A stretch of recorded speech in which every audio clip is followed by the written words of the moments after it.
सियावर रामचंद्र की जय, सियावर रामचंद्र की जय। आज अपना 8वां वीडियो प्रभु की कृपा से डाल रहा हूँ। सपने में मैं हनुमान जी की इन दिनों काफ़ी पूजा करता था। ये सपना 2020 का है। सुबह के 4:15 बजे मुझे दिखाई पड़ा। मैं छतरपुर में अपने मकान पर सो रहा था और सोते सोते लगा मुझे ऐसा कि जैसे मैं छज्जे पर खड़ा हूँ। बाहर छज्जे पर खड़ा हूँ मैं, मकान गेट थोड़ा सा खुला हुआ है और मैं अंदर आने के लिए सोचने लगा। मैंने कहा रात हो गई, अंदर चलूँ। अंदर चल के मैं गेट बंद करने लगा तो एक मोटे से तगड़े से बंदर जी बैठे थे। मैं जल्दी से अंदर आया और मैंने गेट बंद करना चाहा। बहुत मुश्किल से गेट बंद हुआ। कुछ बंदर जी को धक्का देना पड़ा, गेट को भी जोर लगाना पड़ा, तब जाके गेट बंद हुआ। और गेट बंद करने के बाद थोड़ी सांस सी आई, मुझे थोड़ा रिलीफ महसूस करा। कितना मोटा तगड़ा बंदर होता ही नहीं। तो मैंने झाँक कर देखा, जाली का गेट था, झाँक कर देखा तो बंदर बहुत तगड़ा था। मन में सोचा कहीं हनुमान जी महाराज तो नहीं आ गए कहीं। यही सोच कर फिर मैंने गेट खोल दिया। मैं शायद हनुमान जी महाराज हैं, और कौन हो सकता है, ऐसे बंदर तो होते नहीं। मैंने गेट खोल दिया और गेट खोल के बंदर जी को प्रणाम करा। मैंने कहा प्रभु आपकी जय हो। इतना कहते ही बंदर जी ने हनुमान जी का रूप धारण कर लिया। हनुमान जी अपने असली स्वरूप में आ गए और कूद के नीचे फर्श पर बैठे थे वो, और कूद कर ग्रिल पे आकर बैठ गए। सामने छज्जे पे ग्रिल होती है, उस पर बैठ गए। मेरे आँखों में आंसू आ गए, रुआसी आ गई बहुत ज़ोर से। मैंने कहा प्रभु बहुत देर कर दी आपने आने में। बोले हो जाती है देर भाई। मैंने कहा प्रभु चलो आप आए तो सही, कम से कम आपने इस नीच नालायक पर दया तो करी आपने, जो आप आ गए आपने। मैंने प्रभु बहुत दुखी हूँ मैं तो। बोला नहीं, दुखी की जरूरत नहीं।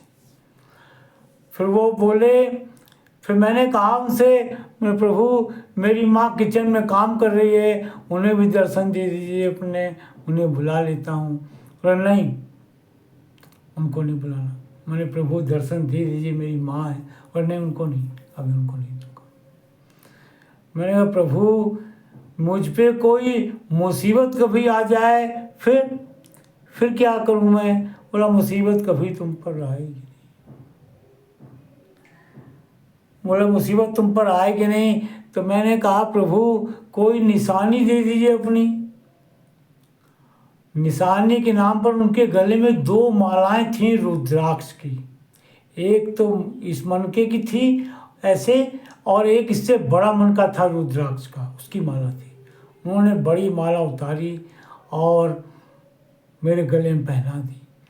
और उसके बाद मैं उनके पैर चाटने लगा, दोनों अंगूठे मैंने उनके चाटे, और आंखों से आंसू भल भल भल भल भल रो रहा हूँ मैं, खुशी की वजह से, बहुत खुशी। और भी कुछ मुंह से कहना चाह रहा हूँ, फिर मेरे मुंह से आवाज़ नहीं निकली।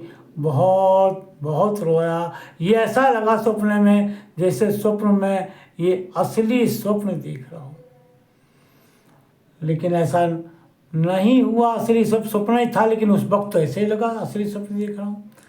फिर हनुमान जी महाराज ने कहा, थोड़ा सा इशारे से मुझे थोड़ा सा हटाया सा और कहा अच्छा अब मैं जा रहा हूँ। मैंने कहा प्रभु रुक जाइए कि नहीं, अब मैं चलूँगा।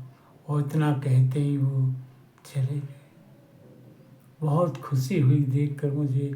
कई दिन से प्रार्थना कर रहा था प्रभु आ जाइए आ जाइए आ जाइए, आ गए। सियावर रामचंद्र की जय। कहानी मेरी कहानी नहीं है, ये असली सच्चाई है मेरी। अगर ये आपको कहानी मेरी सच्चाई अच्छी लगे, लेकिन ये सपना दिखाई पड़ेगा, आपको भी पड़ सकते हैं कि मुझे दिखाई पड़े।